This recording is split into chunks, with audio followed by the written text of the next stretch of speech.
Hi guys, it's Mark Zickery, Mr. Sci-Fi, also known as Mark Zickery of Space Command, and I am in my French Forbidden Planet t-shirt today.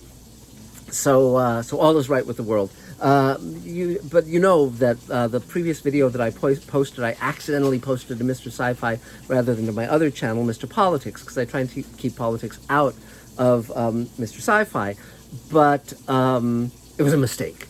But I am posting the link to Mr. Politics down there for those of you who want to become subscribers to that and listen to my regular thoughts about politics and the crazy world we live in. But I wanted to have a little follow-up to the previous video because there were some questions raised and some points made. So first of all, when I posted that previous video, it was Saturday.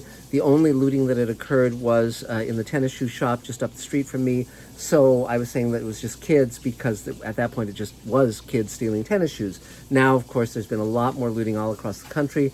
And, you know, it's not the majority of the protesters. It's not, you know, the people who are actually out there trying to get justice for the death of George Floyd and all of the other deaths. But I'm not going to say who it is or what their motives are. Some people are saying it's gangs, criminal gangs, just capitalizing on this moment. Some are saying it's Nazis, you know, doing the same. Who knows?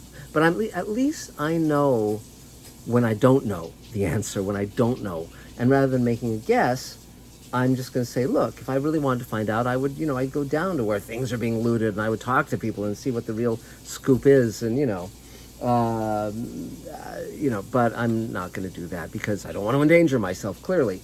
But this I will say.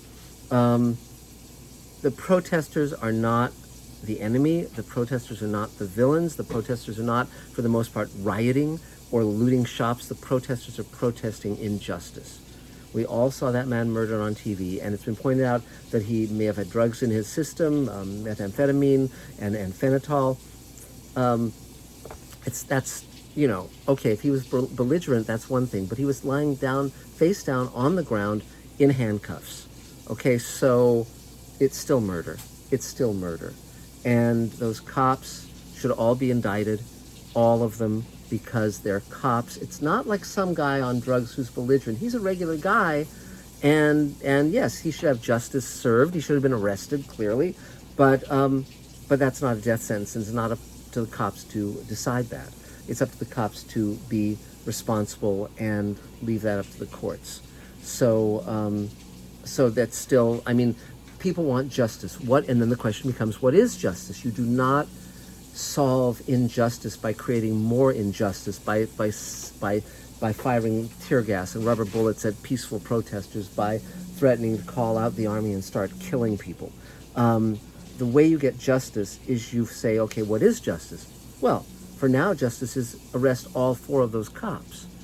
You know, the justice will be served if a jury determines that they weren't guilty of murder.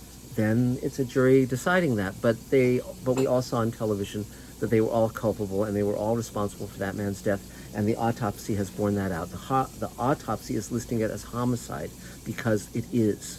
So if you want simple solutions, the way you do it is, what they want? Justice. How do you get it? Arrest those guys. Simple. Simple, simple, simple. And then down the road, we'll see what happens. And we try and have the justice system be fair and impartial, because cops get off all too often. And that's not right and that's not fair. Because there are cops who are too violent. There are cops who use violence and brutality as a weapon because they get their kicks out of it. Now, that's not true of most cops. Most cops want to help people, want to be forces for good and justice in the world. And I think what this gets down to is, don't tar people with the same brush. You know, it's not that they're bad apples. The system is, I was going to say corrupt. The system is badly, badly damaged, and there's historical reasons for that. But it's up to all of us to try to find justice, try to find fairness, try to find a way through this. And love, kindness, compassion, empathy, is the way, from my vantage point. And again, this is just my opinion. Some of my Space Command and Mr. Sci-Fi fans are on the other side of the political spectrum. They're still my fans and my friends, and that's, if we disagree, we disagree. And Odie Dillon has been posting, and Odie is a fan and a friend, and I welcome him to be part of my world, as I welcome everyone. Because unless you're cruel, unless you're actively cruel in the world, then I have a problem with you. But if you're from a different history, a different background, a different, everything. I mean, it takes a world to make a world, and but more than that, do question what you hear.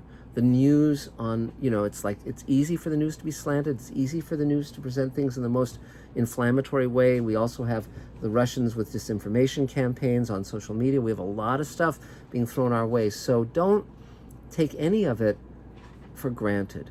Try as much as you can to see what's really happening. Elaine and I got out on the street. We went down. We saw the protests in our neighborhood. We saw what was happening. We saw the protesters cleaning up the graffiti the next day, cleaning up the damage with mops and pails and scrubbing and paint and painting the sides of buildings. And now that's responsibility. That's being responsible.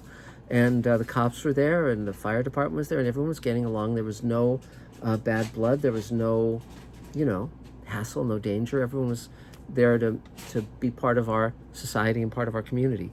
So in future, I'm going to be doing a number of Mr. Politics videos, and we'll try to put them on Mr. Politics. And if you want to subscribe to that, click down there. And if you want to subscribe to Mr. Sci-Fi, click down there. And lots is coming down the pike. We're going to be having, and by the way, I just read my first short story that I ever sold on Mr. Sci-Fi under the title, Disney Conquers the World. Please check it out. It's fun to read it after all these years, and I still really like that story. Dave Edison did a wonderful job of putting visuals on it for me. We're working on Ripple Effect, which is now going to be a 2-hour episode. We have Barbara Bain, we've got Christina Moses, Michael Harney, Mira Furlan, Bill Mummy, Robert Picardo, on and on. It's Doug Jones. It's just going to be spectacular. Francois Chow from The Expanse, on and on.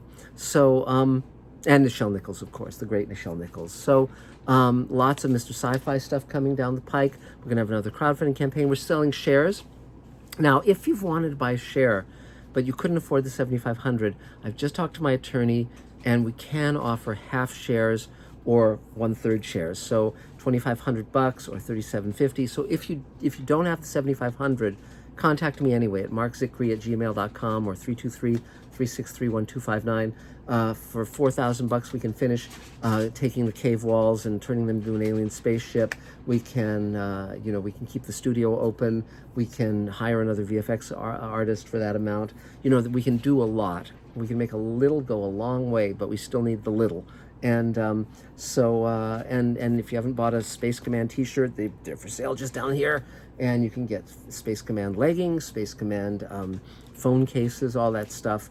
And if someone wants to get this one-of-a-kind concept head for our alien race, the Passara, that's you buy 2 Space Command shares at $15,000, and that is yours. And it will definitely escalate in value. So that's about it for now. Just wanted to check in. Just want to tell you all that these are crazy times we're living in, but I'm glad that we are looking out for each other. And science fiction, as I often say, is a big tent, and people are welcome here. It's interesting. One of the table members is actually doing a documentary or a panel that probably will end up being a book and a documentary on autism in science fiction. The fact that many science fiction fans are along the autism spectrum, and I think writers are too. And I think that science fiction welcomes in the oddballs and the bright kids who lack social skills. And that's not to say that every science fiction fan or writer is that, but I'm glad to be part of a tradition and a community that's welcoming to difference, to different kinds of people and different kinds of skills and ways of looking at the world and at the universe. So that's about it for now. Lots more to come. Watch this space, and we'll talk really soon. Bye, guys.